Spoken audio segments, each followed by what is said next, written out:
Welcome to English for All with Khadija USA, learning step by step at your own pace. Welcome to Read a Long Time with Khadija USA today. We will be reading Dylan the Dragon and the Playground Ride by Zani Madhu, illustrated by Maillustrations. Calm and brought to you by Monkey Pen. In this classic tale, Dylan learns to make friends despite obstacles and when the happily ever after arrives. Both the dragon and the reader have learnt a thing or two about relationships. Dylan the Young. The dragon lived deep in the Rockstone Mountains of Scotland. Every day the playful young dragon woke up early in the morning and flew all around the mountains and valleys looking for something to do. When he was hungry, he would go home to his cave, where Mummy Dragon would have hot soup ready for his dinner. Wash your wings and get ready for tea. I've made your favorite today, darling. Pea and toad soup, said Mummy Dragon. Dylan sighed. Thank you, Mom. He said sadly.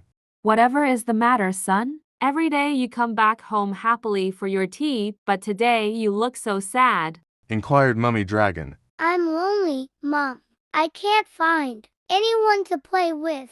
In all the lakes, mountains and valleys in Rockstone, there isn't a single dragon for me to play with, he grumbled. Well, how about this for an idea? Why don't you fly down to the village playground and see if the children there want to play with you? Dylan woke up bright and early the next day. He was very excited that he would soon have friends to play with every day. He put on his baseball cap and school tie and flew past the valleys and mountains until he reached the little village of Falkirk. He glided down to a passerby to ask for directions to the children's playground. That way, pointed the quivering man. Oh, he must be cold, thought Dylan. After all, humans don't breath fire like dragons, so they must find it very difficult to keep warm. Not long after, Dylan the Dragon came in for a swift landing in the center of the playground. The playground was filled with smart young children in bright red and gray uniforms with their school ties. Dylan tugged at his tie and cleared his throat. He felt very well dressed for the occasion. He was about to open his mouth to introduce himself when he suddenly heard, "Arr! Run, it's a dragon. He's going to burn us alive," yelled one of the young boys. All the children ran frantically towards the exits and disappeared in no time. Dylan sighed sadly. All he wanted was some friends to play with, but clearly humans were very scared of dragons. He flew home with his head hung low to see what Mummy Dragon had made for tea.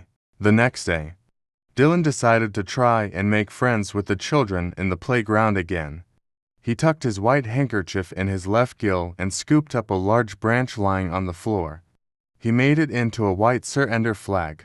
He crossed his claws and hoped the children would give him another chance. Down he flew again into the center of the playground, with his white surrender flag clenched in his jaw. I just want to play and be friends, he said softly. But how will you play with us? Shouted one of the girls. You're too big for our swings and slides. You won't fit in our roundabout. Well, why don't I take you all for a ride to the valleys and the mountains of Rockstone? Yay! Squealed all the children at once.